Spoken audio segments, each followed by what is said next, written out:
eh, Bapak Rektor Dr. Dadiswara Haryono, yang saya hormati Ibu eh, Kaprodi ya, MMUKI, yang saya hormati Wakil Rektor Pak Denny Tewu, yang saya hormati Pak Indra Gunawan, dosen MMUKI, yang saya hormati dosen, mahasiswa-mahasiswi MMUKI. Selamat malam, salam sejahtera bagi kita semua. Pertama-tama saya mau berterima kasih atas undangan yang diberikan kepada saya untuk membagikan pengalaman berinvestasi di Bursa Efek Indonesia selama 32 tahun. Seorang investor saham membagikan pengalaman berinvestasinya selama 32 tahun, apa peluang dan apa resikonya investasi di Bursa Efek Indonesia.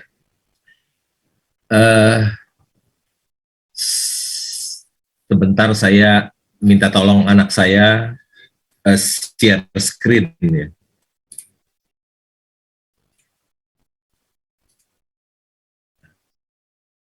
Ya udah.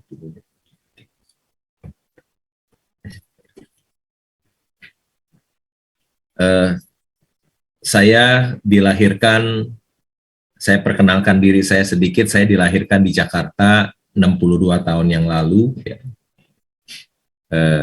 Tinggal di Jakarta Barat, rumah saya hanya 4 kali 10 meter. Dindingnya bukan dari tembok tapi dari papan. Ya. Karena orang tua saya hanya bekerja di toko, jadi hidupnya pas-pasan. Atapnya pun tidak ada plafonnya, langsung genteng gitu. Rumahnya setengah meter di bawah jalan, jadi hujan sedikit sudah banjir rumah saya. Jadi kondisinya sangat memprihatinkan. Ketika saya tamat SMA, saya tidak punya, tidak seberuntung seperti adik-adik mahasiswa. Saya tidak punya uang untuk melanjutkan kuliah, sehingga saya bekerja di bank sebagai seorang pegawai tata usaha.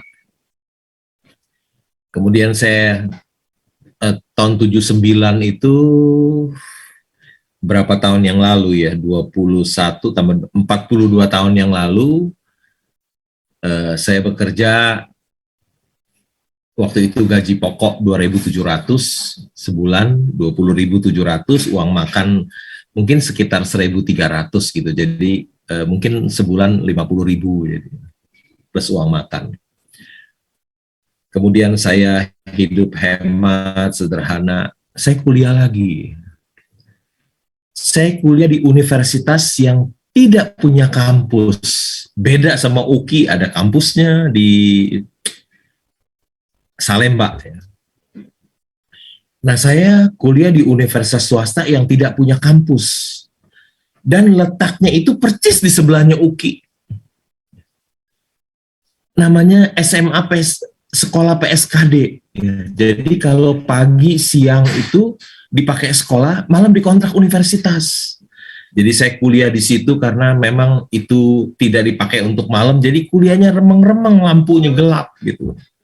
Karena memang didesain bukan kampus, malam tidak ada kegiatan, ya. Biasa kegiatannya siang. Persis saya kuliahnya itu di sebelahnya UKI, ya. SMA PSKD itu.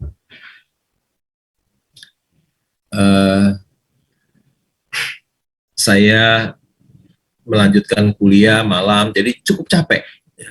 Pagi saya kuliah, bekerja di bank full time, malam saya kuliah lagi di Salemba itu, di sebelahnya UKI, SMA PSKD. Setelah saya tamat kuliah, kurang beruntung saya. Saya bekerja di bank selama 11 tahun, pangkat saya tidak naik-naik ya. Jangankan direktur ya. Seperti Pak Indra Gunawan itu direktur, jangankan direktur. manajer aja enggak, kepala bagian aja enggak, terus pegawai tetap usaha selama 11 tahun. Beruntung tahun 88 kalau tidak salah ada pakto, bank-bank baru diizinkan buka, sehingga bank baru banyak, sehingga tenaga perbankan menjadi mahal, dicari orang, dibutuhkan, dan nasabah saya buka bank, dan saya ikut. Waktu itu gaji saya yang 20.000 itu 20.700 itu 11 tahun kemudian baru jadi 350.000. Nasabah saya buka bank dan saya minta gaji 1 juta. Dikasih 1 juta dan dikasih uang kesehatan sebulan 50.000, jadi 1.050.000, jadi ada kenaikan gaji saya 200%. Tentu saja saya sangat semangat sekali. Saya nasabah saya teleponin yang kaya-kaya, saya ajak pindah ke bank baru yang saya biasa bekerja, dan saya kasih bunga lebih tinggi. Misalnya kalau dia dulu bunganya 10%, saya kasih 12% gitu ya. Tentu mereka akan pindah. Kemudian 1 tahun kemudian, karena saya bekerjaannya sangat rajin, kerja keras, karena saya digaji, ada kenaikan gaji 200%, tentu saya harus bekerja habis-habisan untuk bank itu. 1 tahun kemudian saya naik jadi kepala cabang. Gaji saya juga naik lagi ya. Cuma uang yang gajian saya itu, saya tetap hidup hemat, tidak konsumtif, hidup sederhana. Jadi uang itu saya tidak depositokan di bank, tapi saya belikan saham. Dari 32 tahun yang lalu saya belikan saham. Lama-lama uang itu jadi besar. Ya. Jadi uang itu terus seperti bola salju, dia terus bergulir, lama-lama jadi besar. Seperti sekarang.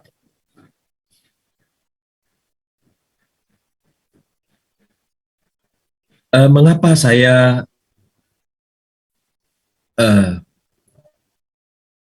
berinvestasi di Bursa Efek Indonesia ya? Saya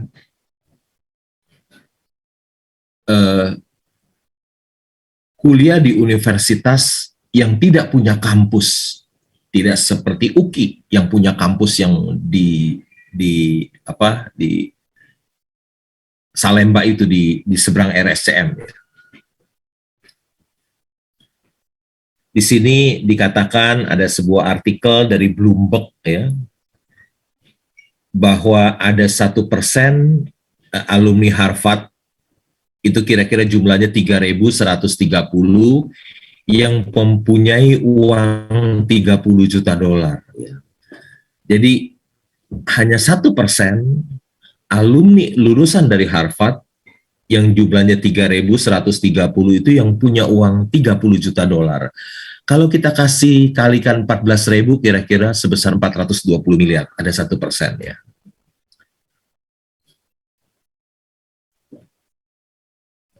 Ini saya tahun 2004 jalan-jalan ke Boston, saya foto dengan patung John Harvard. Dia seorang pendeta ya, yang mendirikan Universitas Harvard ini.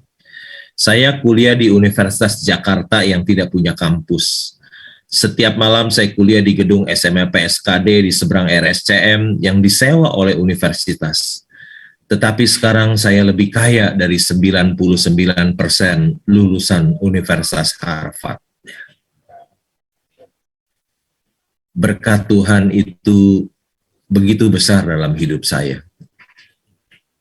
Berkat Tuhan itu begitu ajaib dalam hidup saya. Banyak orang kaya yang anaknya kuliah di luar negeri. Tidak apa-apa, memang dia orang kaya, banyak uang, anaknya kuliah di Amerika, tidak apa. Tapi ada juga orang yang uangnya pas-pasan maksa untuk kuliah di Amerika ya. Sampai anaknya lulus, orang tuanya duitnya habis. Ada yang cerita sama saya, seorang tua, waduh saya beruntung, pas anak saya kuliah selesai duit saya habis katanya. Sebetulnya kalau Tuhan berkati hidup kita, kita kuliah di universitas yang tidak terkenal pun di Indonesia, bisa menjadi orang yang berhasil dan orang yang kaya.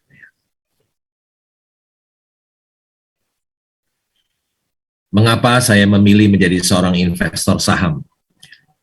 Ini ada dana masyarakat yang ada di perbankan kita.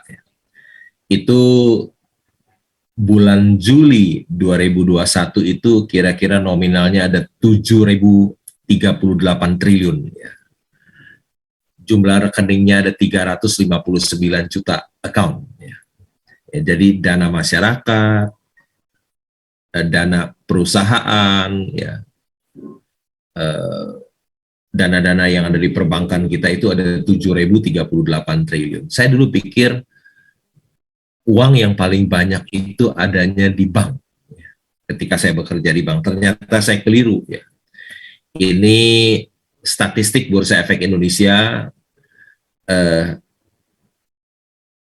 berdasarkan tanggal kemarin itu market kapitalisasi pasarnya ada 7.522 triliun. Jadi harga saham-saham yang diperdagangkan di Bursa Efek Indonesia itu lebih besar daripada dana masyarakat yang ada di perbankan kita. Mengapa saya memilih menjadi seorang investor saham? Karena ada uang yang besar di bursa saham. Nah, ini 10 perusahaan yang besar. Nomor 1 diduduki oleh BCA dengan nilai 733 triliun. Nomor 2 BRI dengan market kapitalisasi 462 triliun. Nomor 3 Telkom dengan 319 triliun. Nomor 4 Bank Mandiri dengan nilai 266 triliun dan seterusnya. Ini market cap dari perusahaan terbesar di dunia. Nomor 1 itu Apple, nilainya 2,2 triliun US dollar. Kalau kita kalikan 14.000, itu hampir 30.000 triliun. Jadi kalau kita lihat dana masyarakat itu cuma 7.000 triliun, sedangkan market cap Apple itu hampir 30.000 triliun, jadi dana masyarakat ada yang di perbankan kita seluruhnya hanya mampu membeli 20% lebih saham Apple. 7.000 triliun dari 30 20% lebih. Setelah itu habis, nggak bisa beli lagi. Padahal di situ masih ada Microsoft yang nilainya 1.950 miliar dolar, ada Saudi Aramco itu perusahaan minyak di Saudi Arabia. Amazon nilainya 1,7 triliun, Google 1,5 triliun, dan Facebook 0,8 triliun dolar.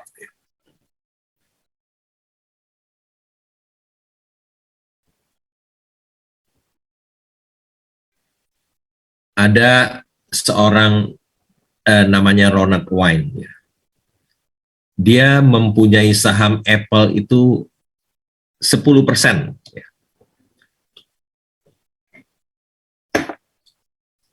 Kalau dia masih menyimpan saham itu, nilainya kira-kira 220 miliar dolar, dan dia jadi orang yang terkaya di dunia dengan kekayaan 220 miliar dolar. Tapi sayang, dia menjual kepemilikannya hanya 800 dolar. Jadi bukan 800 juta dolar, bukan, tapi 800 dolar. Dia sudah menyia-nyiakan kesempatan, peluang untuk jadi orang kaya di dunia, orang terkaya di dunia. Dan sahamnya itu dijual seharga 800 dolar. Karena dia seorang yang tidak menghargai saham perusahaan yang hebat, dia menjualnya. Dia menyia-nyiakan peluang, membuang peluang menjadi orang yang terkaya di dunia, namanya Ronald Wine. Harta karun kekayaan terbesar yang ada di dunia adanya di pasar modal, bukan di bawah laut. Nilainya nyata dan transparan. Sangat disayangkan bila ada orang yang tidak mengenal pasar modal.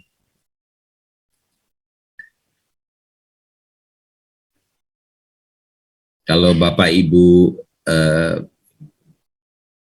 mahasiswa ingin menjadi orang yang kaya, pasar modal tempatnya. Ada uang yang begitu banyak dan kita tidak tahu tentang pasar modal, sangat disayangkan ya.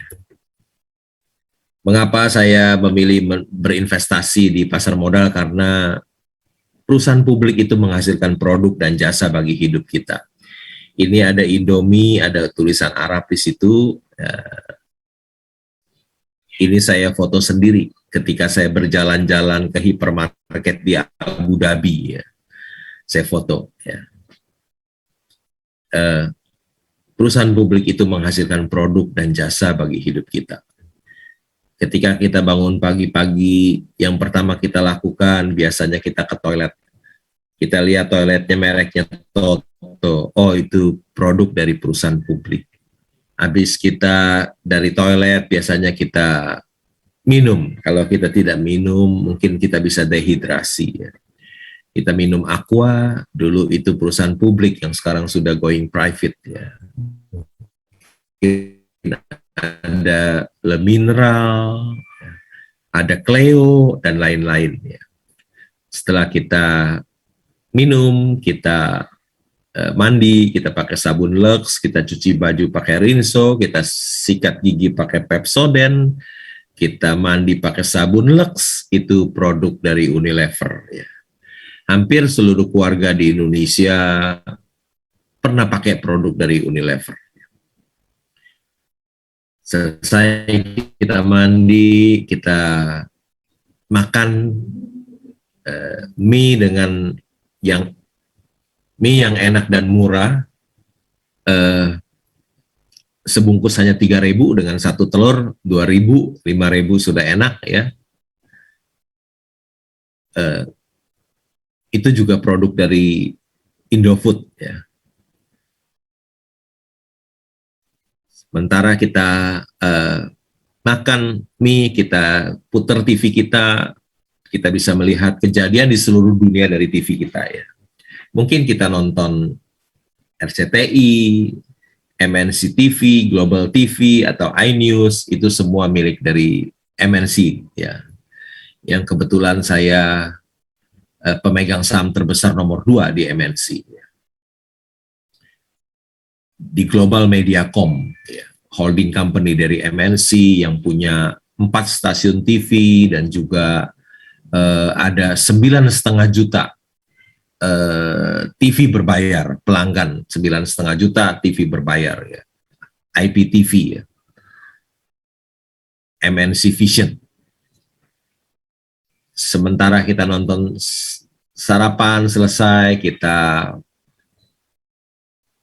ke kampus, kita ke kantor, kita naik mobil, mungkin kita naik mobil Avanza, itu juga kita beli dari Astra International, ya, perusahaan publik juga. Kacanya mungkin dibuat oleh Asahi atau Mulia Glass, itu juga keduanya adalah perusahaan publik. Bannya mungkin dari Goodyear, dari Gajah Tunggal mungkin ya. Itu perusahaan pabrik ban terbesar di Asia Tenggara ya. Itu juga perusahaan publik yang kebetulan pemegang saham terbesar ketiganya adalah saya sendiri ya. Di pabrik Gajah Tunggal, perusahaan ban yang terbesar di Indonesia. Kemudian sementara kita naik mobil, di Jakarta itu banyak jalan tol ya, ada Jasa Marga, ada Citra Marga dan lain-lain. Itu semua juga perusahaan publik. Ketika membangun jalan tol tentu saja membutuhkan banyak semen, membutuhkan baja. Ya, semen itu dari mana? Bisa dari Indosemen, bisa dari Holcim, bisa dari Semen Indonesia ya, dulu Semen Gresik. Ya. Bajanya dari Krakatau Steel, semua perusahaan publik. Ketika eh, 5 kilo dari rumah saya ada mall namanya Central Park. Siapa punya itu mall? Oh, itu juga milik Agung Podomoro Land, perusahaan publik. Mall itu cukup bagus. Siapa kontraktornya? Kontraktornya PT Total Bangun Persada, itu juga perusahaan publik. Di dalam mall itu banyak sekali bank ya. Ada BCA, Bank Mandiri, BRI, dan lain-lain. Semua ada macam-macam bank. Ada Penin Bank, Bank Victoria. Sampai malam hari kita tidur, kita tinggal di mana? Kita beli rumah kita di mana? Di BSD. Oh, itu BSD juga perusahaan publik ya, milik Sinarmas. Tinggalnya di mana? Di Sumarekon. Sumarekon juga di Gading Serpong itu juga milik Sumarekon, perusahaan publik. Kelapa Gading, tinggal di Kelapa Gading juga itu milik perusahaan publik. Tinggalnya di mana? Di Alam Sutra. Alam Sutra juga perusahaan publik ya. Jadi kita dari pagi sehingga malam kita memakai produk dan jasa dari perusahaan publik. Mengapa saya berinvestasi di perusahaan publik? Karena perusahaan publik itu menciptakan banyak lapangan pekerjaan. Ini Astra Internasional, ada 214.000 karyawan.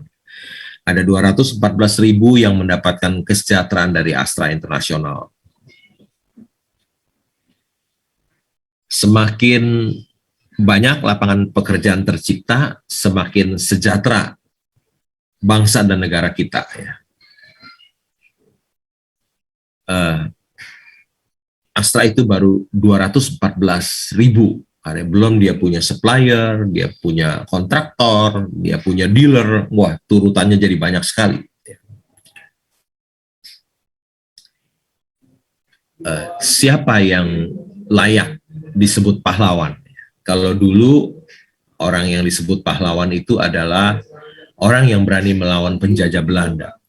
Sekarang kita sudah merdeka, Belanda sudah tidak ada lagi. Jadi siapa yang layak disebut sebagai pahlawan? Menurut saya, orang yang layak disebut pahlawan itu adalah orang yang bisa memberikan kesejahteraan kepada banyak orang. Perusahaan publik, pemilik perusahaan publik, ya, para eksekutif, pemegang saham, mereka adalah pahlawan-pahlawan pada saat ini yang bisa memberikan kesejahteraan kepada banyak orang. Ya, ada penciptaan lapangan pekerjaan yang banyak sekali ya melalui Grab dan Gojek. Perusahaan publik juga membayar pajak yang besar. Ya, ini gudang garam ya. Ini pembayar pajak yang terbesar ya. Tahun 2019 dia membayar pajak 70 triliun.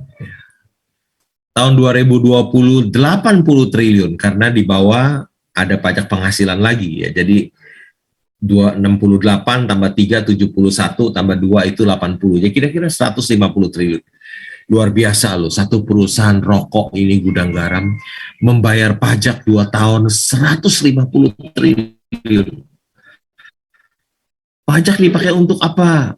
Untuk pembangunan, untuk membantu rakyat miskin, untuk membantu menanggulangi biaya COVID ya, menanggung ya.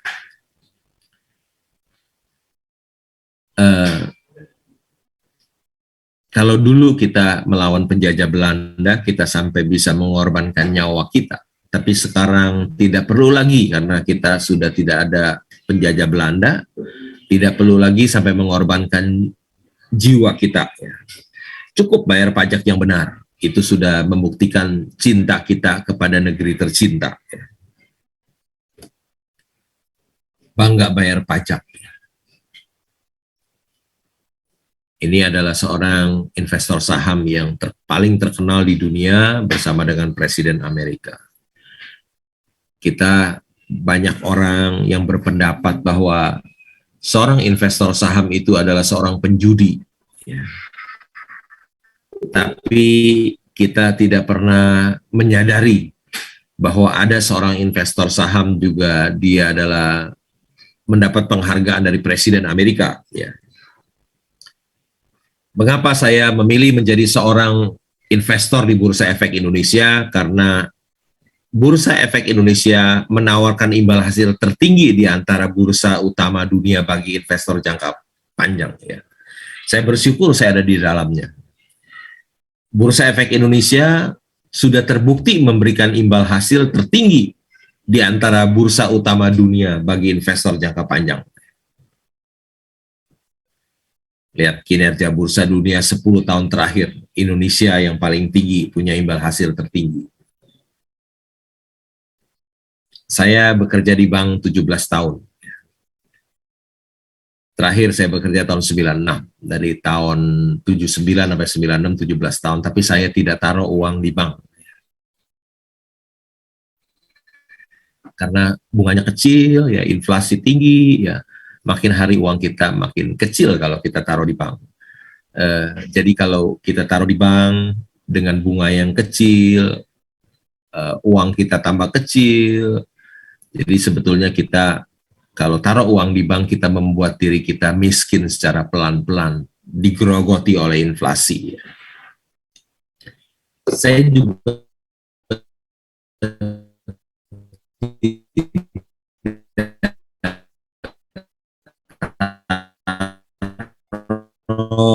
uang saya di obligasi karena emas itu tidak produktif. Ya. Ini perkataan Warren Buffett. When we took over Berkshire, it was selling at 50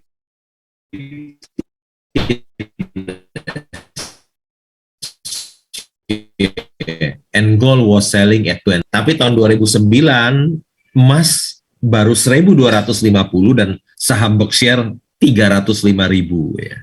Jadi lebih menguntungkan pegang saham daripada pegang emas.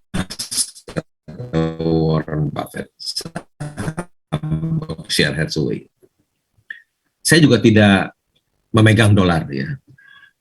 Padahal dolar terus menguat terhadap rupiah. Saya tidak memegang dolar karena saya takut. Biasanya orang-orang yang pegang dolar itu mengharapkan yang buruk yang terjadi. Ya.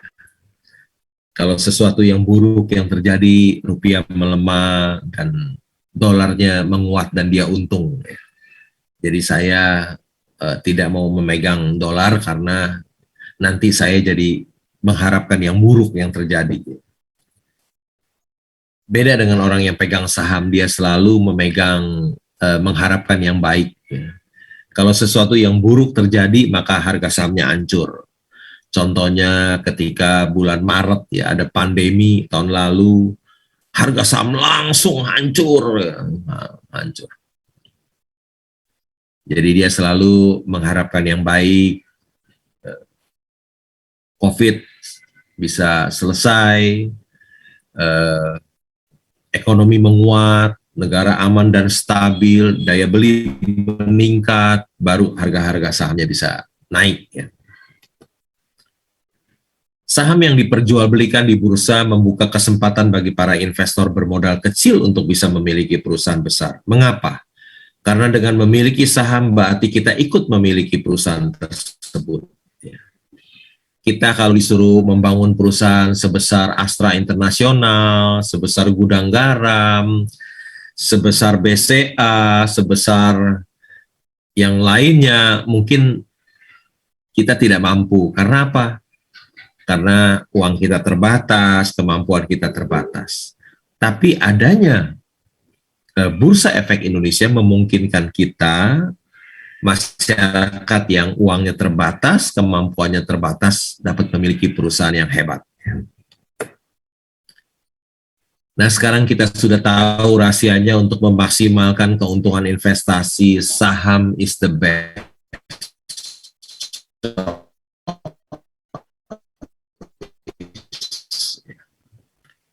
Saham is the best choice.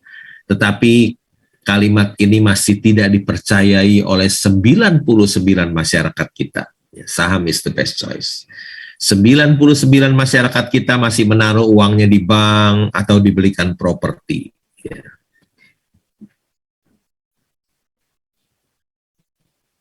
Membeli saham itu halal ya. Ini fatwa dari MUI. Tapi ketua MUI bilang Bitcoin haram untuk investasi.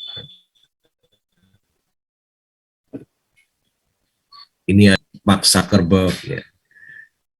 Kalau kita lihat di foto ini, dia tidak pakai jam tangan Rolex, tidak pakai berlian ya. Karena the goal is to be rich, not to look rich. Karena tujuannya adalah menjadi kaya, bukan kelihatan kaya.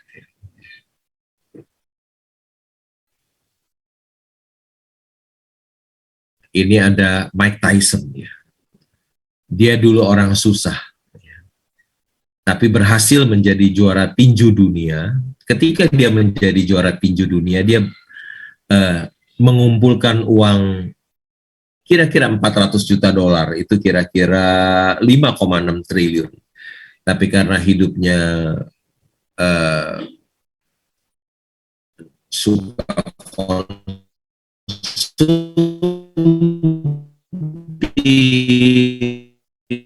berfoya-foya, akhirnya habis lagi. Foya-foya nanti akan mengalami nasib yang sama seperti Mike Tyson, uangnya habis ya, kembali hidupnya susah lagi.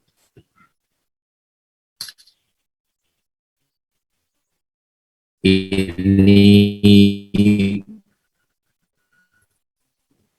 Bernard Madoff manager ya, yang merugikan 65 miliar dolar, hampir 1.000 triliun ya. Ketika pandemi tahun lalu, banyak juga fund manager kita yang gagal, seperti Bernard Madoff ini ya, gagal bayar. Krisis saat ini yang akan mengungkapkan siapa diri Anda sebenarnya, pemenang atau pecundang. Kalau tidak ada krisis COVID baru kelihatan sebetulnya siapa pemenangnya, siapa pecundangnya. Ini terinspirasi dari orang yang bisa menggandakan uang.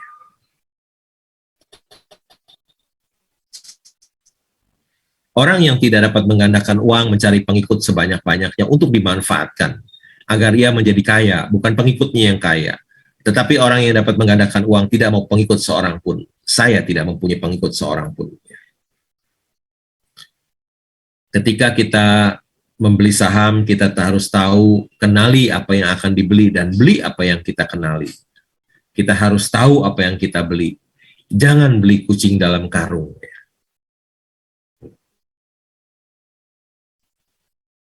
Ini saya sedang berdiri di tembok di satu kafe di Bendungan Hilir.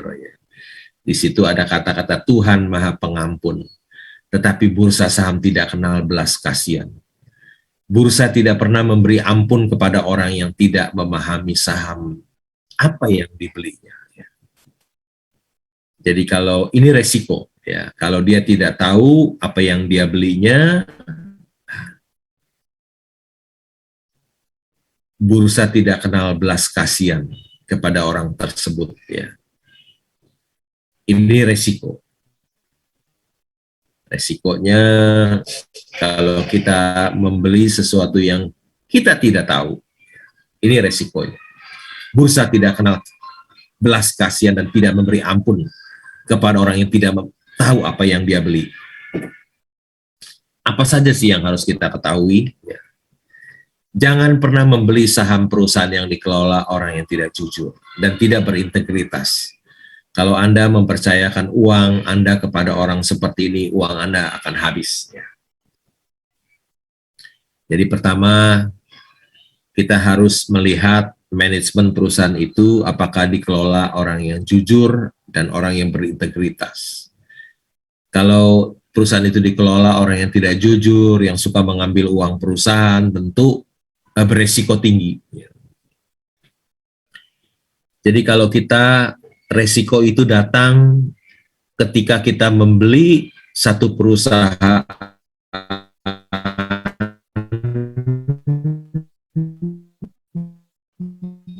dan perusahaan itu, maka resiko besar yang akan kita tanggung. Kalau kita membeli satu perusahaan yang dikelola orang yang tidak jujur dan tidak berintegritas, maka risiko. Yang kedua, belilah perusahaan-perusahaan yang usahanya bagus.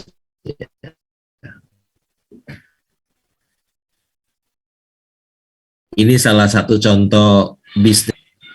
Tahun 2017, ada COVID nggak? Nggak ada. 2017 rugi 213 juta dolar. 2018 ada COVID nggak? Nggak ada. Ya, rugi 175 juta dolar. Tahun 2019 ada COVID nggak? Tidak ada. Rugi 30 abrek-abrek. Rugi 2 miliar 403 juta dolar. Kalau dikalikan 14.000 itu kira-kira 3 rugi terus. Ini komisaris Garuda, ya, namanya Peter Gonta, mungkin dia oleh Pak Khairul Tanjung. Dia mengatakan Khairul Tanjung rugi 11 triliun investasinya di Garuda. Ya. Kalau kita membeli usaha yang bisnisnya, usahanya tidak baik, beresiko rugi. Ruginya sampai 11 triliun. Ya. Beliau bukan orang biasa, Pak Khairul Tanjung ini. Mantan Menko Equin. Ya. Menteri Keuangan pun di bawah dia. Ya. Tapi ketika membeli saham perusahaan tidak jadi jaminan. Ya.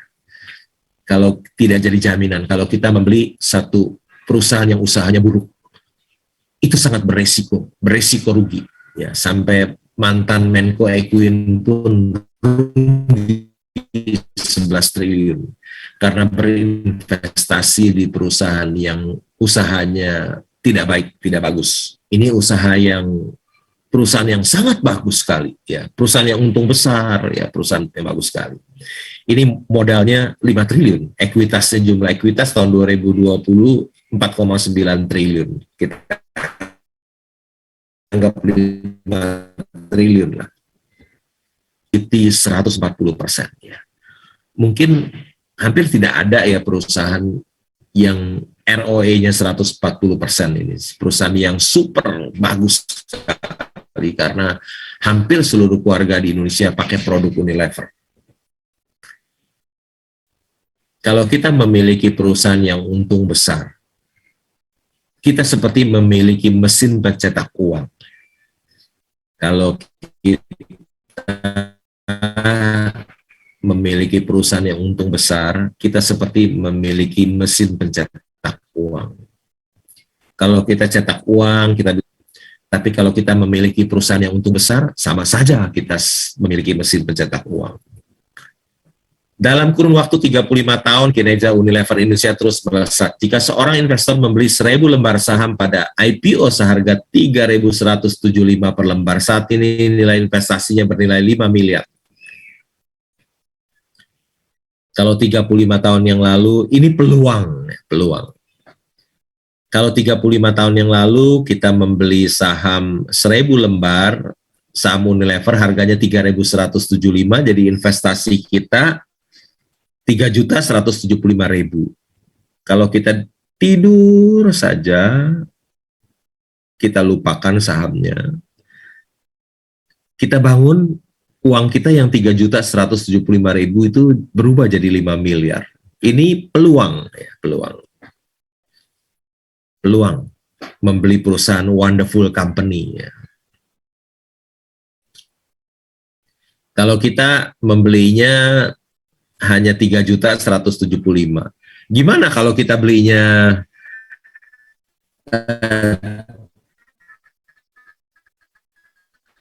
317 juta.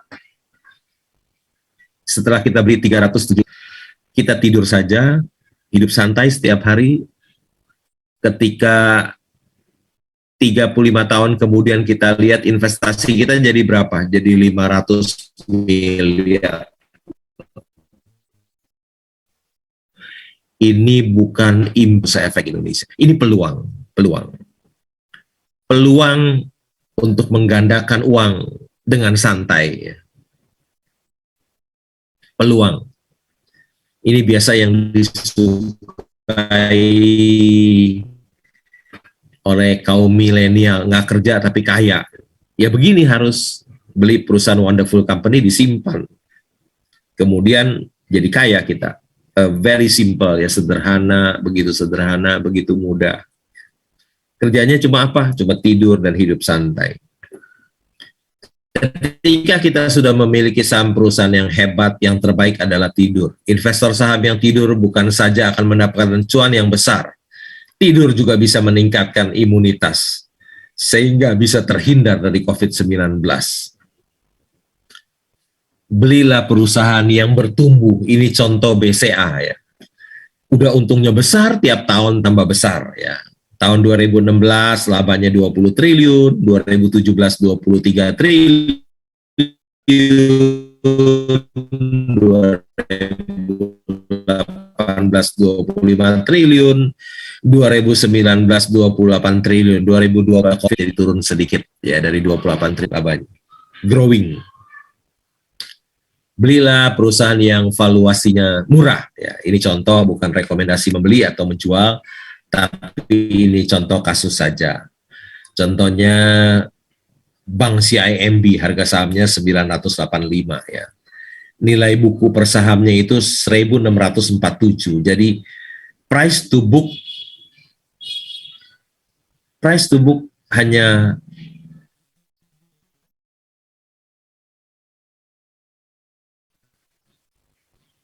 ,6 ya, besar ya, asetnya 288 triliun ya, labanya 2 triliun, price earning ratio-nya hanya 5,8 kali. Ini contoh saham bagus yang murah, tapi bukan rekomendasi membeli atau menjual. Ini contoh soal saja. Ini contoh perusahaan yang mahal, namanya Bank Jago ya. Asetnya kecil, hanya 10 triliun. Tadi 288 triliun, membangun perusahaan yang 288 triliun, ini hanya 10 triliun ya. Tapi dia punya nilai buku per saham hanya 586 ya. Sedangkan harga sahamnya 15.850, artinya price to book value 27 kali ya. Sedangkan perusahaannya masih rugi 46 miliar. Sedangkan tadi Bank Niaga untung 6 bulan 2 triliun lebih. Ini perusahaannya rugi 46 miliar, tapi harga sahamnya 15.000, yang tadi hanya 985. Ini contoh perusahaan yang mahal.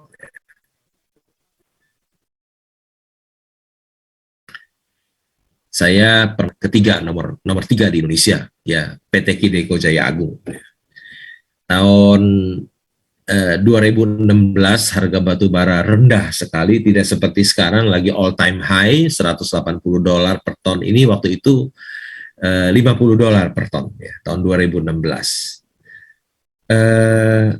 Harga sahamnya turun ke seratusan. Padahal kalau kita lihat nilai buku per itu masih 600, ekuitasnya itu modalnya masih 667 juta dolar.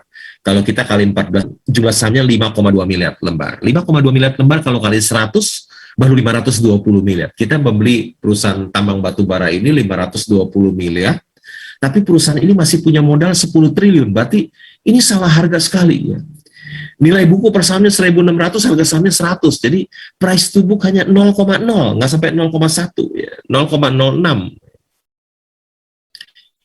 Murah sekali. kemudian saya uh, mendapatkan perusahaan yang bagus dan murah. Saya dari Amerika, MBA. Dia dengan tulus mengatakan kepada saya, Pak, jangan beli, Pak, tambang batu bara masa depan suram, Pak. Ya. Untung saya tidak mengikuti nasihat dia. Dia tulus, ya, supaya dia khawatir saya kehilangan uang. Tapi saya bilang, nggak apa-apa, beli aja. Saya beli di harga 100-an. Kemudian saya jadi pemegang saham terbesar nomor 4 di Indika Energy. 2 tahun kemudian harga batu bara yang $50 menjadi $100 ya. Dan harga sahamnya pun naik ya menjadi 4.500 ya. Saya mendapatkan keuntungan yang sangat besar sekali. Dalam 2 tahun investasi saya naik 4.000% ya. Invest in bad time and sell in good time and you will get it ya.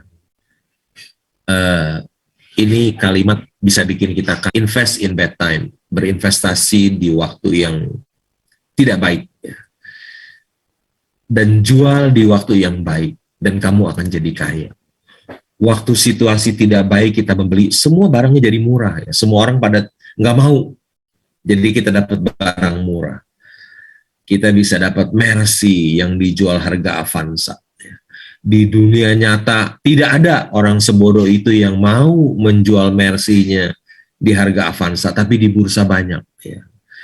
Banyak orang yang bodoh, yang tidak rasional, yang menjual Mercy-nya di harga Avanza. Kita hanya bisa membeli Mercy di harga Avanza hanya di Bursa Efek Indonesia, di bursa saham. Kita simpan dan satu hari situasinya membaik, kita jual dan kita jadi kaya. Saya juga pernah membeli Indakiat ya, dari harga 1.000. PI-nya cuma harga 1.000, labanya juga 1.000 per saham. Jadi price earning ratio 1 kali. Jadi saya borong saham itu. Tahun 2017 saya membeli saham Indakiat di harga 1.000. Sekarang naik ke 20.000. Saham Indakiat telah memperkaya saya, teman-teman saya yang mengikuti saya, dan investor-investor saham yang memilikinya.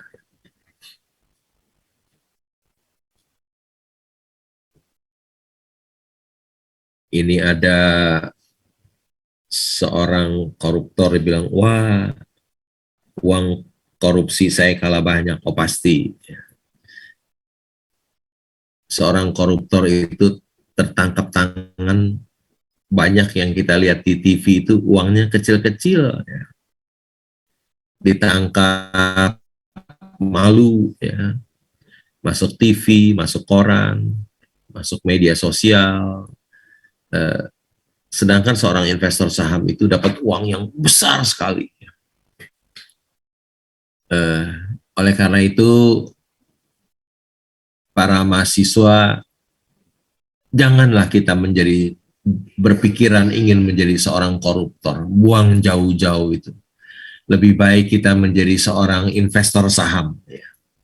Karena menjadi seorang koruptor itu dapat uangnya sedikit, dan kalau tertangkap itu sangat memalukan. Kalau menjadi seorang investor saham, dapat uang banyak, ya. Dapat uang banyak. Jadilah seorang investor, jangan jadi seorang koruptor. Betapa mudahnya mendapatkan uang di sini, ya. Betapa mudahnya mendapatkan uang di Bursa Efek Indonesia. Warren Buffett membeli saham Apple dan untungnya kira-kira 40 miliar dolar atau hampir 600 triliun. Coba bayangin, mau dagang apa ya yang bisa untung 600 triliun? Hanya Warren Buffett yang beli saham Apple, disimpan, dan harga sahamnya naik, dan untungnya 600 triliun. Ya. Coba mau dagang apa? Bisa labanya 600 triliun. Mau dagang pisang goreng. Waduh, mesti jual pisang gorengnya berapa juta ton. luar biasa ya Warren Buffett. Beli saham, disimpan, tidak tidak ngapa-ngapain, tidak kerja keras, totalnya menghasilkan keuntungan 600 triliun. Ini ciri-ciri. Nah, itu tadi betul-betul peluang, ya peluang. Peluangnya nggak tanggung-tanggung. Hanya membeli satu saham dapat 600 triliun. Itu peluang. Ini peluangnya. Mana ada peluang membeli sesuatu untungnya 600 triliun. Hanya beli saham seperti Warren Buffett. Ini peluang. Dimanapun susah cari loh, dapat uang 600 triliun dengan begitu mudahnya. Ya. Peluang itu, peluang di bursa saham. Ciri-ciri investor saham yang hebat. Ciri-ciri investor saham yang hebat. Sekarang banyak orang yang cari member, ayo kamu mau nggak masuk jadi member premium, bayar sebulan berapa? Kalau dia ada orang seperti itu, saudara nggak usah ikut, lari aja yang jauh, yang cepat, hindari dia. Karena kalau orang yang hebat, dia tidak akan cari uang dari member premium. Ngapain buka-buka member premium? Orang Warren Buffett aja sekali beli saham untungnya 600 triliun, berapa premium berapa sih sebulan 200 ribu? Udah nggak usah begitu. Dia juga tidak memiliki follower. Kalau orang yang punya follower banyak, nggak usah diikutin, pasti dia nggak bisa menghasilkan uang banyak. Paling bisa menghasilkan uang banyak itu memanfaatkan followernya. Seorang investor saham yang hebat itu tidak mau seorang follower pun. Saya tidak punya seorang follower pun. Tidak mencari uang dari seminar. Ngapain cari uang dari seminar? Orang sekali beli saham aja Warren Buffett sekali untung 600 triliun. Seminar berapa duit ya? Jadi kalau orang cari uang dari seminar, hindari dia. Dia bukan orang yang hebat. Di dalam bukan investor saham yang hebat. Tidak mengelola uang orang lain. Kalau dia mau kelola uang saudara, pergi saja. Ya. Kalau dia orang hebat, investor saham yang hebat, dia tidak mau kelola duit orang. Kelola duit sendiri aja. Ngapain kelola duit orang? Kelola duit sendiri aja. Kalau dia mau kelola duit orang, tandanya dia bukan orang yang hebat. Ya. Beli saham berdasarkan fundamental, bukan berdasarkan teknikal atau hal-hal yang lain. Ya. 90% hartanya di saham, bukan di properti. Ya. Kalau orang yang hebat di saham, tanda-tandanya apa? Hartanya semua di saham. Kalau hartanya cuma sedikit di saham, terus semuanya hartanya banyak di properti, dia bukan investor yang saham yang hebat. Bukan, pasti bukan. Ya, ciri-ciri tanda-tanda seorang investor yang saham yang hebat itu ada 6. Ya. Kalau nggak ada kriteria 6 ini, dia bukan seorang investor saham yang hebat. Jangan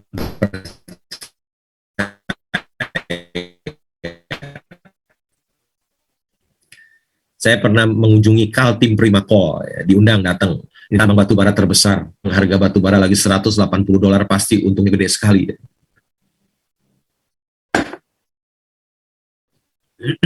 Nah ini di salah satu pitch-nya ya, Kaltim Primakol. Ke sana naik pesawat kecil. Langsung ke tambangnya, karena tambangnya punya airport sendiri.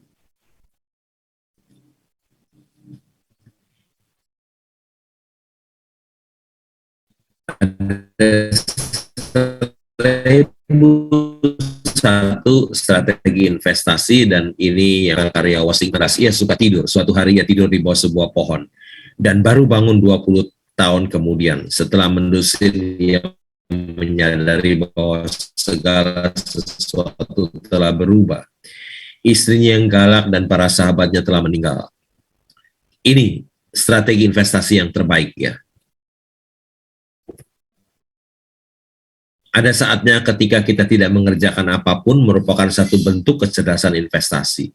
Investor yang bijak dapat menghasilkan uang ketika dia tidur. Tidur adalah jalan untuk meraih kekayaan.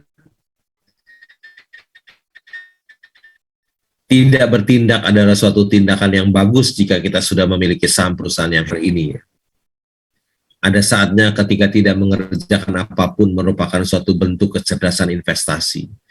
Investor yang bijak dapat menghasilkan uang ketika dia tidur. Tidur adalah jalan untuk meraih kekayaan. Tidak bertindak adalah suatu tindakan yang bagus jika kita sudah memiliki saham perusahaan yang hebat. Ini strategi Warren Buffett. Do nothing investing.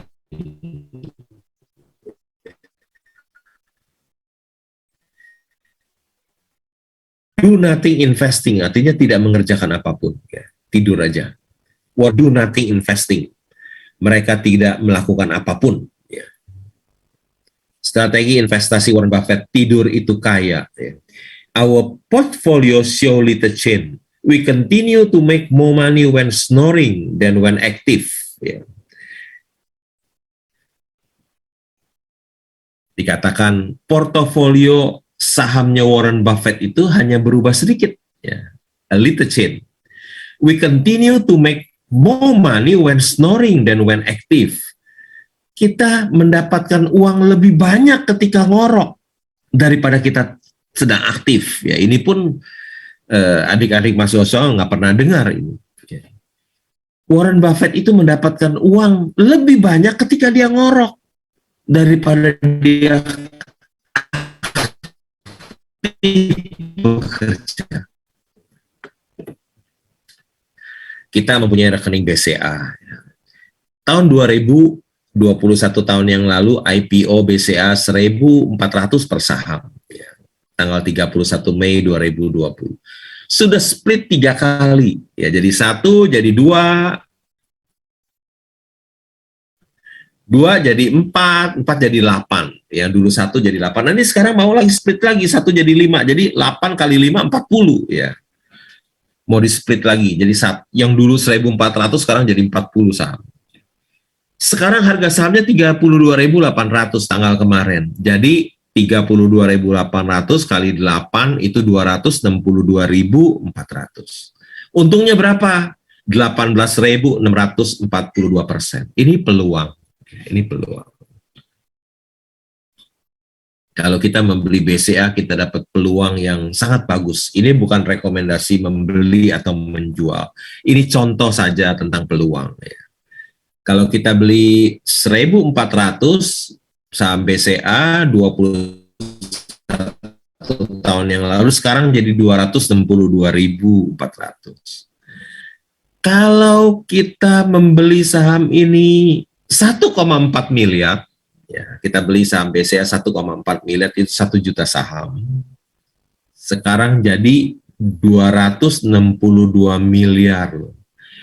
Ini bukan hayalan, impian kosong, bukan. Ini kisah nyata.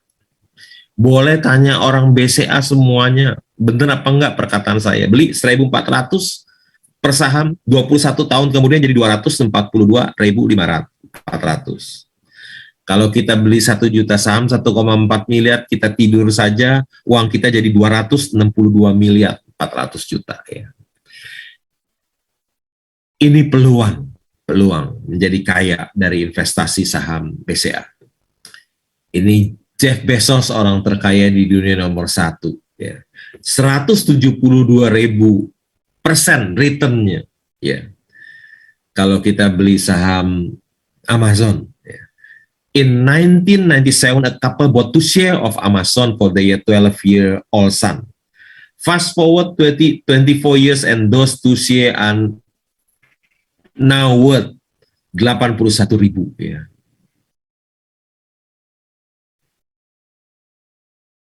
Untungnya 172.000%, ya. Ini juga peluang, ya. Ini Warren Buffett dan wakilnya Charlie Munger mengatakan demikian. The big money is not in buying and selling the stock, but in waiting. The big money is not buying and selling the stock, but in waiting. Ya. Kalau kita mau mendapatkan uang besar bukan dari jual beli, tapi dari beli dan menunggu. Ya. Percaya nggak nih, ini orang perkataan dari Warren Buffett, seorang investor saham yang terhebat di dunia. Ya. Mesti dipercaya. Satu hari Jeff Bezos bertemu Warren Buffett. Dia bilang, Warren, your investing strategy is so simple. Why doesn't everybody just copy you? Because nobody wants to get rich slow. Dia bilang, Warren, your investing strategy is so simple. Strategi investasi Warren Buffett itu so simple. Simple artinya mudah dan sederhana. Di depannya ada so lagi. Artinya begitu mudah dan sederhana. Semua orang bisa copy aja, copy. Semua orang bisa copy kok karena begitu sederhana.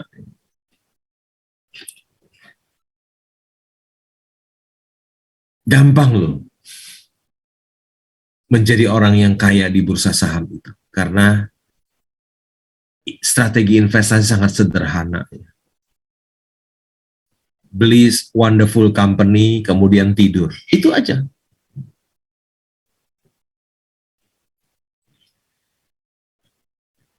Semua orang mengatakan membeli saham itu high risk, high gain. Saya tidak setuju, karena orang yang tahu dia bisa membeli saham yang low risk, high gain. Tetapi orang yang tidak tahu dia bisa membeli saham yang high risk, low gain. Resiko datang dari ketidaktahuan kita. Ya. Hampir semua orang mengatakan membeli saham itu high risk, high gain. Resiko besar dan untungnya pun besar. Tapi saya pribadi tidak setuju. Ya. Karena orang yang tahu dia bisa membeli saham yang low risk, high gain. Ya. Kita bisa membeli saham yang low risk, high gain. Tetapi orang yang tidak tahu, dia bisa membeli saham yang high risk, low gain. High risk, low gain, karena dia tidak tahu. Sebetulnya resiko itu datang dari ketidaktahuan kita. Resiko datang dari ketidaktahuan kita.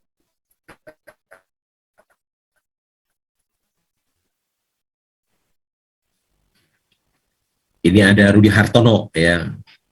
Kita tahunya sekarang Gracia Poli ya, sama Afriliani. Tapi ini zaman dulu Rudy Hartono. Ya.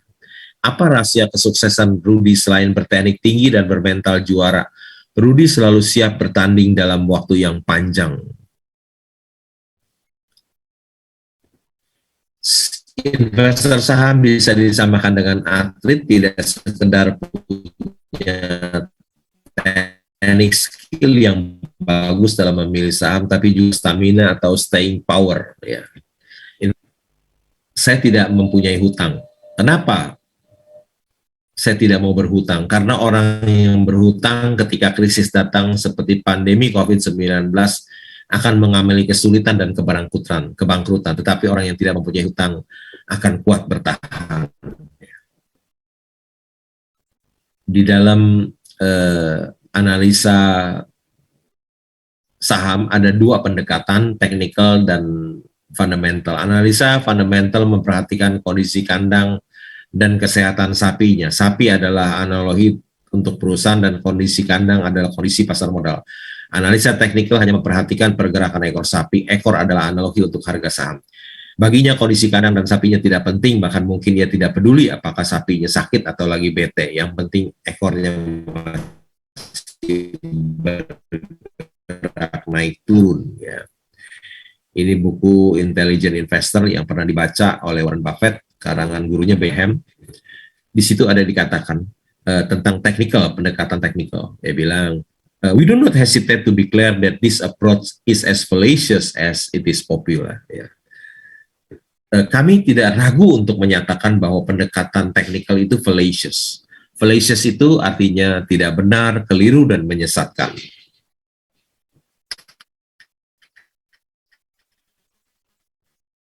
Ini juga Warren Buffett mengatakan, menurut Warren Buffett, analisis yang hanya didasarkan pada grafik, volume, dan pergerakan harga tidak berarti apa-apa. Tidak perlu analisa teknikal. Ya.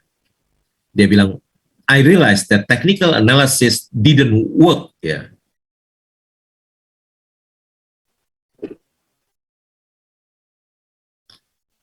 Ini saya pernah diminta untuk membuka perdagangan bursa efek, ya. Ya, saya juga pernah mendapatkan penghargaan, ya. Di sebelah saya itu Menteri Kesehatan, Budi Sadikin, yang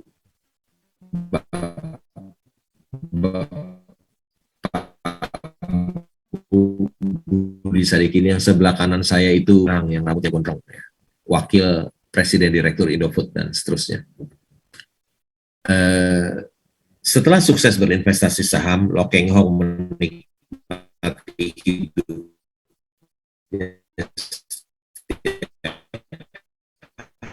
hari duduk di taman dari pagi hingga malam dan melakukan 3 hal, arti statistik pasar modal, ya.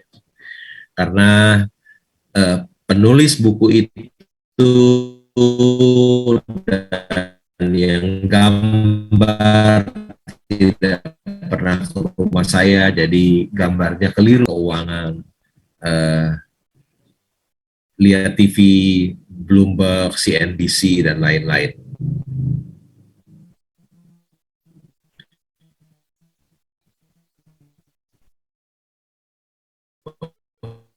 Baca untuk mendapatkan peluang, lihat aksi-aksi korporasi dari Bursa Efek Indonesia, tulisan-tulisan dari jurnalis tentang perusahaan publik, ya.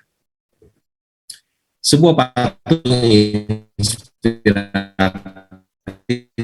dari Jepang menunjukkan bahwa bobotmu tidak ditentukan oleh ukuran orang gemuk yang baca daripada orang kecil yang baca bukunya 4.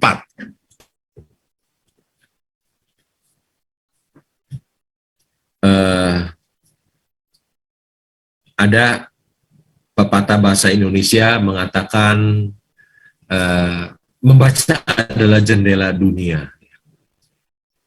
Dalam bahasa Mandarin pun ada pepatah mengatakan Suli Zi Yu Huang Jing U, artinya di dalam buku ada rumah emas, ya.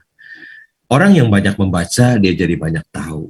Orang yang banyak tahu dia dekat dengan kepintaran. Orang yang dekat dengan kepintaran dekat dengan kekayaan. Warren Buffett bilang, you have to read Jillian Corporate Annual Report and their financial statement. Ya. Kamu harus membaca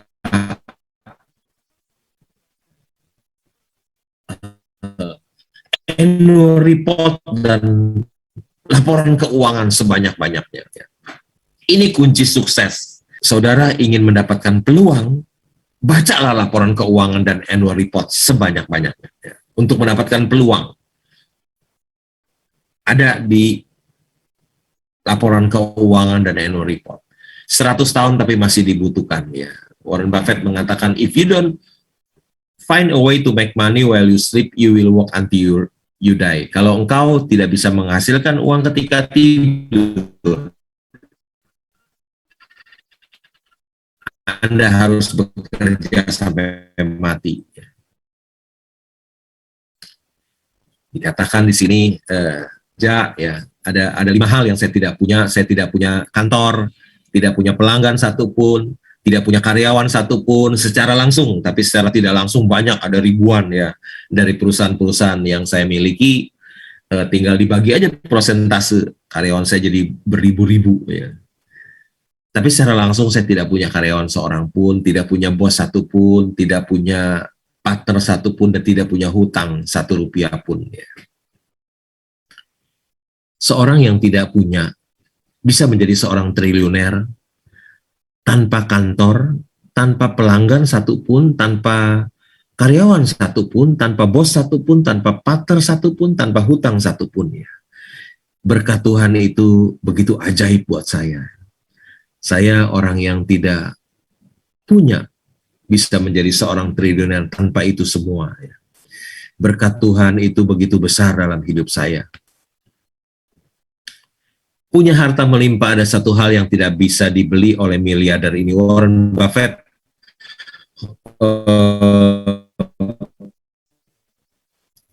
uangnya ada 100 miliar dolar. Dia bilang ada satu yang tidak dia bisa beli. Ya. Apa itu?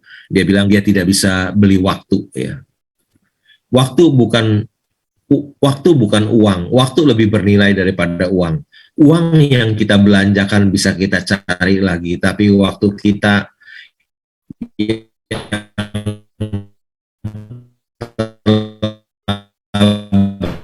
lalu tidak bisa kembali lagi kan waktu ya. Di dunia ini ada 4 macam orang. Orang yang pertama orang yang banyak waktu tapi tidak punya uang. Siapa dia? Dia adalah pengangguran.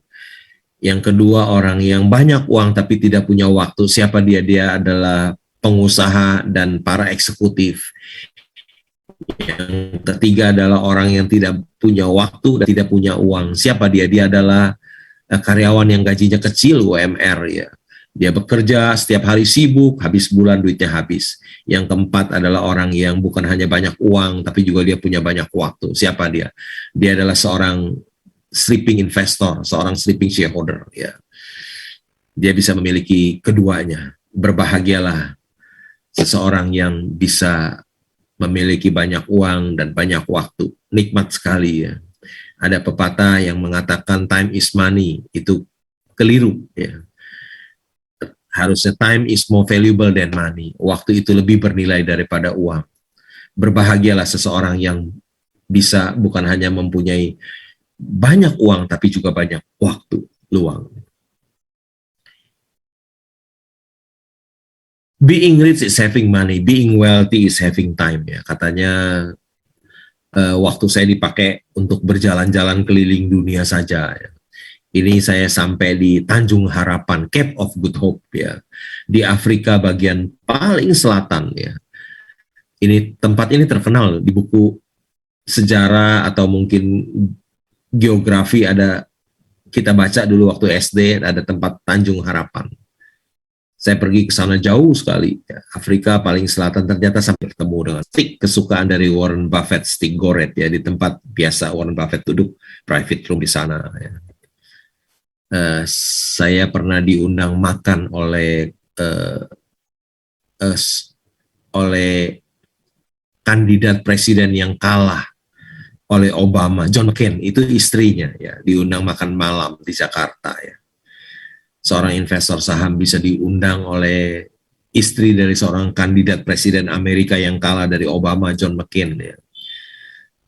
You will never change your life until you change something you do daily. The secret of your success is found in your daily routine. Ya.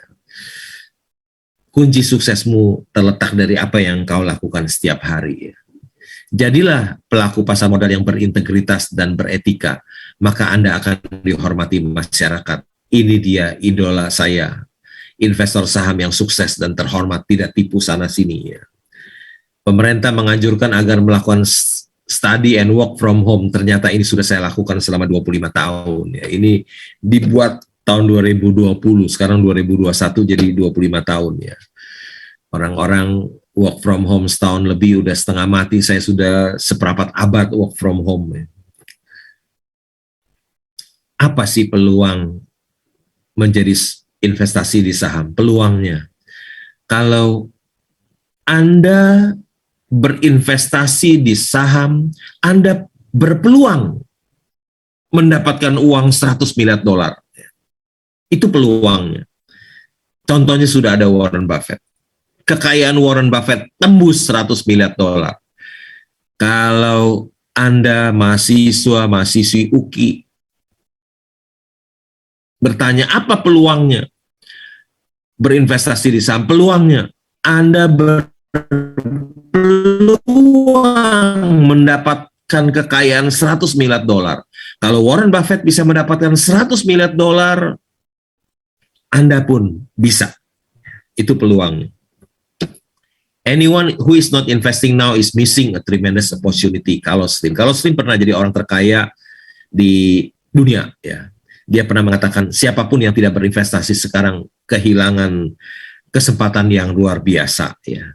Saya pikir waktunya sudah lewat banyak nih. Ya, saya sudah lewat banyak sekali.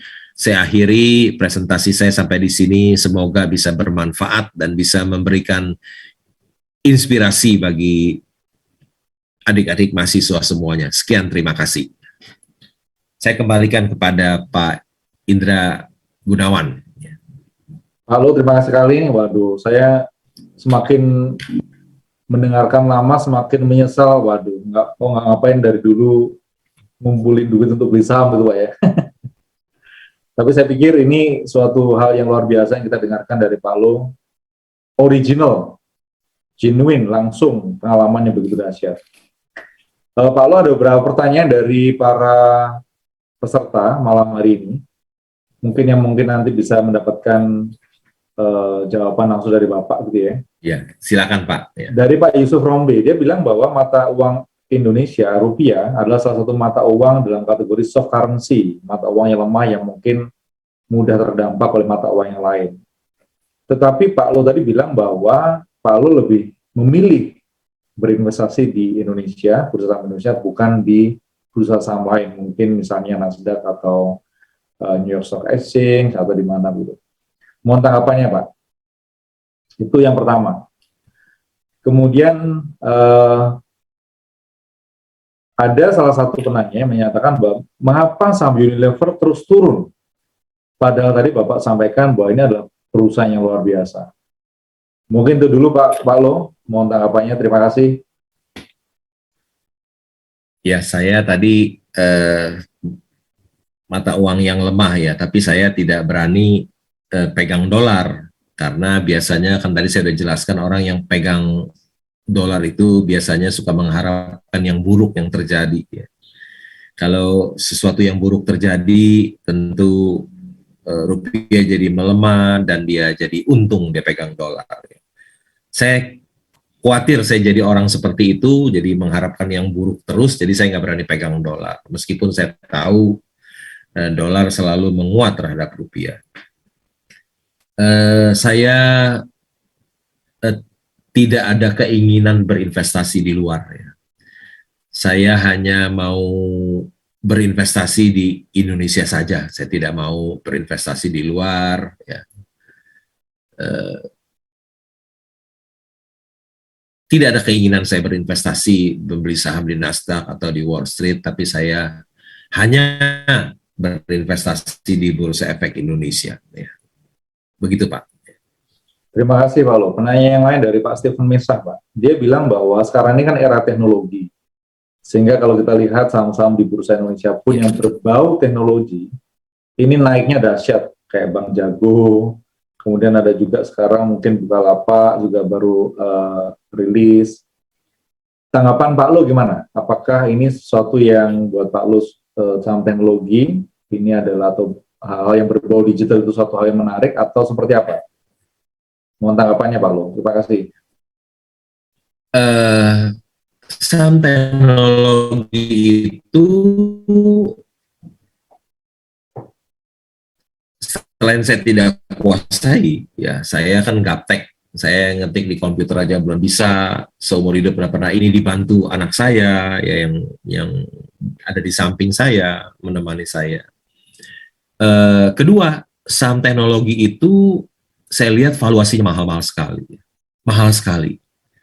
Saya tetap lebih senang berinvestasi di all economy, ya, saham-saham yang tambang batu bara, punya petrosi, coal mining contractor, yang saham-saham yang PE-nya rendah, yang price to book-nya rendah.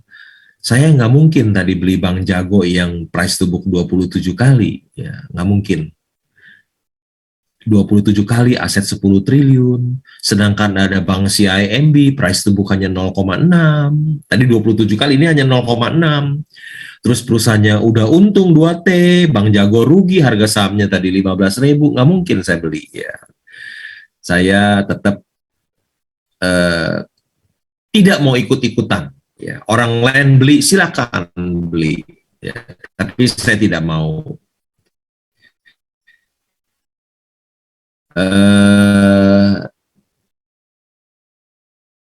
Karena valuasinya mahal sekali. Ya. Kenapa? sedangkan Bank CIMB asetnya 288 triliun. Emang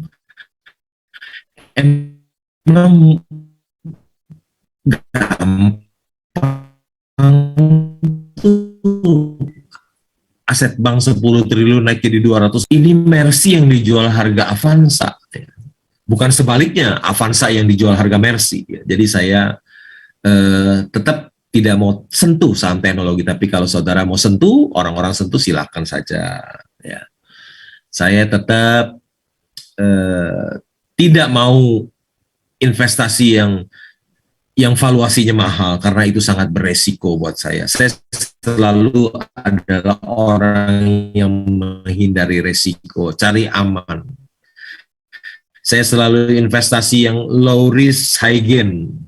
Saya tidak high risk, low gain. Tidak mungkin saya membeli saham yang price to book 27 kali. Kalau ada yang bank yang besar hanya 0,6. Demikian jawaban saya, Pak. Gitu Pak Indra. Baik, terima kasih Pak Lu. Menarik sekali ya apa yang disampaikan Pak Lu bahwa Pak, tadi ada satu pertanyaan saya lupa jawab. Unilever ya Pak? Oh iya betul Pak. Oh iya Unilever lupa saya. Bagus tapi harganya turun. Unilever itu valuasinya perusahaannya sangat bagus kan. Perusahaannya sangat bagus dengan ROE 140%.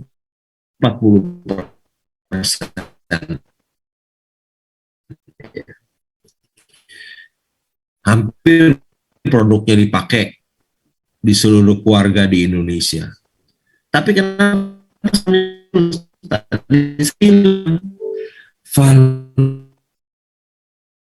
valuasinya mahal, bagus sekali dan mahal sekali. Demikian Pak Indra. Baik, terima kasih Pak Lu. Begitu menarik Pak sekali Indra. Ya. Baik ya. Pak Lu.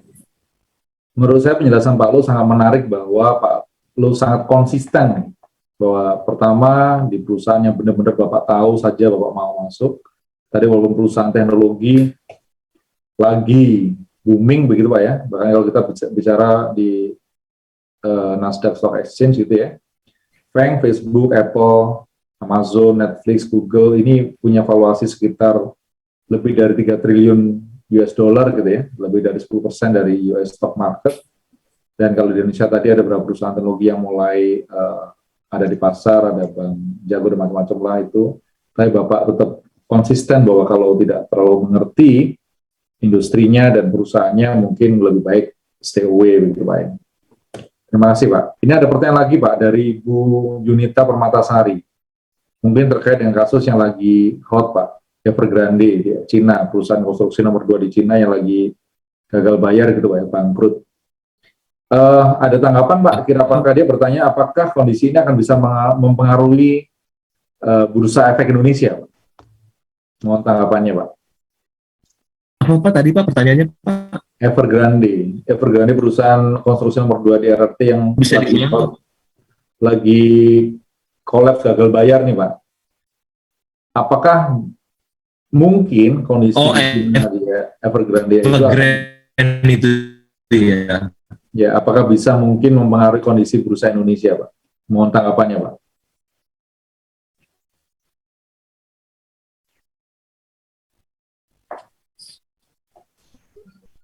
Iya, saya rasa nggak ada tidak akan mempengaruhi kondisi bursa efek Indonesia. Ya. Kita lihat bursa efek Indonesia beberapa hari ini naik terus ya, naiknya kencang-kencang terus ya. Jadi sama sekali tidak mempengaruhi di sana urusan di sana, jadi tidak ada pengaruhnya dengan kondisi pasar kita. Demikian Pak. Terima kasih Pak Lo. Looks very promising ya komentar Pak Lo bahwa harusnya itu tidak akan mengaruhi kondisi perusahaan kita gitu ya. Pertanyaan dari Ibu Evi Doren Pak. Beliau menanyakan, apakah bisa saya katakan bahwa untuk bisa atau menjadi lihai berselancar dalam dunia investasi saham, kuncinya hanya ada 2 hal, yaitu 1, mampu membaca laporan tanggungan perusahaan, dan 2, mampu membaca laporan keuangan perusahaan. Mohon tanggapannya Pak. Halo.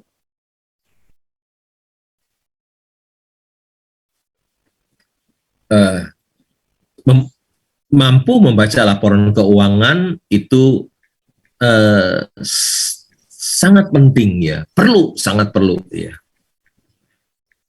Ya, jadi kita tahu berapa penjualannya, berapa labanya, berapa hutangnya, berapa modalnya, berapa kasnya, berapa profit marginnya, berapa nilai buku per sahamnya, berapa price earning ratio-nya, itu sangat penting sekali dan harus kita bisa membacanya, harus mengetahuinya. Tetapi itu saja tidak cukup, jadi kita juga harus tahu tentang tata kelola perusahaan, manajemennya seperti apa, apakah perusahaan ini dipimpin orang yang jujur dan berintegritas. Kita juga harus tahu bisnis perusahaannya apa, bisnisnya bagaimana, apakah bisnisnya bidang usahanya buruk atau bagus ya. Jadi kita bisa valuasinya juga kita lihat ya. Kalau kita membeli Unilever yang perusahaannya sangat bagus tapi valuasinya mahal, ya juga bisa turun gitu. Demikian Pak, jadi membaca laporan keuangan itu satu keharusan, tapi pengetahuan kita tentang tata kelola, tentang usaha perusahaan, apakah ini usahanya biasa-biasa saja, apa ini perusahaannya wonderful company ya. Jadi kita juga harus tahu ya. Begitu Pak Indra. Terima kasih Pak Lo. Jadi Bu Evi, jadi nggak cukup cuma 2 ya Bu, ternyata banyak hal yang kita harus baca nih untuk menjadi sukses. Ada satu pertanyaan lagi Pak Lo dari Pak Triwinarto. Dia ingin bertanya, bagaimana caranya menjadi investor yang tahan banting? Ini kayaknya dia sering dibanting sehingga mau nanya nih, apa nih rahasianya untuk menjadi investor yang tahan banting? Apa kita harus mempunyai dana awal yang besar sehingga kalau sahamnya lagi jatuh, kita masih punya backup, mungkin bisa average down atau gimana begitu. Dan ini pertanyaan yang mungkin agak sensitif nih Pak. Dan mohon diinfokan saham yang direkomendasikan dalam kondisi pandemi COVID-19 ini Pak. Mohon tanggapannya Pak Lo. Dipersilakan Pak. Jadi satu adalah bagaimana kita bisa menjadi investor yang tahan banting. Kalau tahan banting ya Pak. Jadi kalau kita tahu apa yang kita beli, kita jadi tahan banting. Kalau kita tahu saham perusahaan yang kita beli adalah Mercy, wonderful company, yang harganya murah, ya harga Avanza kita beli, apapun yang terjadi kita jadi tahan banting. Kita tahu apa yang kita beli, tenang-tenang saja gitu. Kenapa seseorang tidak tahan banting? Karena dia tidak tahu apa yang dia beli. Ya. Dia beli kucing dalam karung sehingga tidak tahan banting. Dia membeli karena bisikan dari teman. Dia membeli karena influence pom. Dia membeli karena pialang yang rekomendasi. Ya. Jadi dia tidak tahu apa yang dia beli kucing dalam karung, ya tentu saja dia tidak tahan banting. Tapi kalau dia tahu apa yang dia beli, ini adalah wonderful company yang dia beli, harganya murah sekali, apapun yang terjadi, dia tetap tenang dan tahan banting. Demikian Pak Winarto. Ya. Terima kasih Pak Lo. Jadi Pak Triwinarto, jadi santai-santai saja, walaupun kondisi berat begitu, tapi yang penting kita sudah tahu bahwa perusahaan ini adalah yang terbaik gitu ya. Dengan harga yang juga bagus ya Pak. Kalau bagus tapi harga mahal juga pusing juga. Ya, jadi kita tenang aja, tahan banting. Pertanyaan satu lagi Pak dari Pak Dedi Nababan. Dia bertanya begini. Saat ini banyak juga dengan adanya teknologi baru, di mana ada sistem trading robot untuk saham. Nah, mohon tanggapannya Pak terkait dengan trading saham dengan robot Pak. Silakan Pak. Saya tidak percaya robot bisa membantu kita menjadi kaya. Saya tidak percaya. Kalau robot itu hebat, bisa membuat kita seseorang jadi kaya, nggak mungkin orang yang ciptain mau jual. Ngapain dia jual robotnya, dia pakai sendiri aja. Kenapa dia jual? Karena dia sendiri nggak yakin itu bisa bikin kaya. Jadi dia jual, dia cari uang dari jual robot. Bukan dari robot itu bisa membantu dia memilihkan saham, bukan. Ya. Jadi saya orang yang tidak percaya dengan robot. Kalau robot itu hebat, si penciptanya nggak bakalan mau jual. Dijual berapa juta? Aduh, sayang dong jual. Warren Buffett bisa beli Apple sekali untung 600 triliun, masa cuma robot dijual 3 juta, 4 juta, ya. Kenapa robotnya dijual? Karena yang bikin nggak percaya robot itu menghasilkan uang. Kalau bisa bikin menghasilkan uang buat dia, nggak bakalan dijual robotnya. Begitu Pak, tanggapan dari saya, Pak Indra. Ya Pak, setuju Pak. Kayaknya menarik benar juga sih. Kalau dia yakin, mungkin dia nggak akan kasih tahu orang gitu Pak ya. Ini ada lagi Pak. Ya. Jadi pertanyaan dari teman-teman adalah kondisi saat ini, kondisi yang mulai mungkin beberapa orang mengatakan ini kurang stabil, gitu ya, volatile gitu Pak ya. Tapi apakah cukup dengan tadi misalnya masuk di perusahaan yang tepat gitu ya. Terus menarik tadi dari pertanyaan adalah sejauh mana kita bisa tahan banting gitu Pak ya. Kalau boleh tahu Pak, mungkin share dari Pak Lo, berapa lama nih pengalaman Pak yang terlama nih, pegangan suatu saham baru dieksekusi Pak?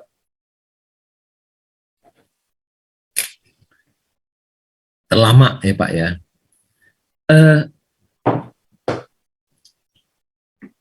Saya beli perusahaan Mercy yang dijual harga Avanza ya. Di dunia nyata pasti nggak ada, adanya hanya di Bursa Efek Indonesia. Kadang lama ya. Sekarang saya cerita yang cepat dulu.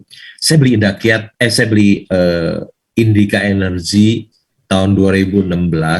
2 tahun kemudian saham itu dari 100-an jadi 4.500. Saya untung capital gain 4.000% dalam tempo 2 tahun. Saya membeli Indakiat 1.000 dan menjualnya yang tertinggi 20.000 itu hanya 1,5 tahun. 1.900%. Tapi ada saham yang saya beli mungkin dari tahun 2005 sampai sekarang 2021 masih tetap jadi Avanza ya. Jadi saya membeli saham itu di 250, sekarang di 700 ribuan, padahal saham itu di 700 rupiah lebih ya, 700-an. Saya beli 250 tahun 2005, saya pegang 16 tahun. Saham itu baru jadi 700-an, 16 tahun. Harga sahamnya 700-an, tapi nilai buku sahamnya per saham itu 4.000 dan perusahaannya untung besar. Saya nggak bisa jual ya, udah pegang 16 tahun, jadi saya pegang terus saja. Saya nggak takut, karena apa? Harga sahamnya 700-an, nilai buku per sahamnya 4.000 dan perusahaannya juga untung besar, jadi saya pegang terus. Itu membeli saham yang kurang bagus ya. Perusahaannya bagus tapi harga sahamnya nggak mau naik. Perusahaannya bagus tapi harga sahamnya nggak mau naik. Itulah yang terlama mungkin Pak, 16 tahun ya. Tidak seperti yang lain 1,5 tahun, 2 tahun. Ini bisa 16 tahun saya pegang. Dan masih saham itu masih saya pegang dan saya lupakan. Terima kasih Pak. Ya, begitu. Ternyata saham yang Bapak pegang lama itu belum tentu rugi Pak ya. Ternyata udah untung, tapi pengen untung lebih banyak gitu Pak ya.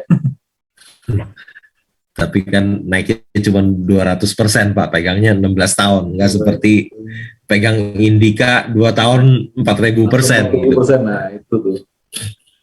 Baik Pak, ini ada satu pertanyaan lagi dari Valen, mahasiswa S1 Hukum UGI. Banyak perusahaan yang terkesan bagus dan dikenal banyak masyarakat, namun keuangannya sebenarnya tidak baik, bahkan merugi, namun sangat sering diperdagangkan. Namun ada perusahaan yang tidak begitu terkenal, akan tetapi keuangannya sangat baik. PER dan PBB-nya juga tergolong masih rendah dari tahun ke tahun, akan tetapi harganya stagnan dan bahkan sulit diperdagangkan.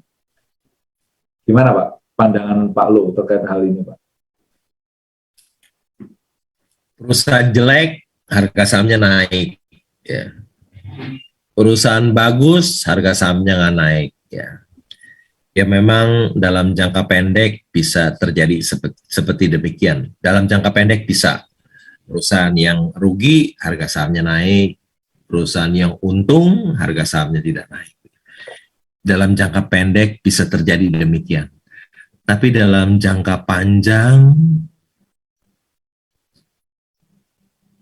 bisa saham yang jelek akan kembali, harga sahamnya akan jatuh, dan perusahaan yang labanya besar akan naik. Ya, jadi dalam jangka panjang akan menyesuaikan dengan harga pasarnya. Ya. Perusahaan jelek dalam jangka panjang tetap akan di bawah, perusahaan bagus dalam jangka panjang dia tetap akan di atas. Ya. Dalam sementara jangka pendek, oke, bisa terjadi hal yang tidak rasional, ya. Harga perusahaan rugi tapi naik, perusahaan untung stagnan. Dalam jangka pendek memang bisa terjadi sesuatu yang irasional, tetapi dalam jangka panjang tidak, Pak. Demikian, Pak Indra. Terima kasih sekali Pak Lo.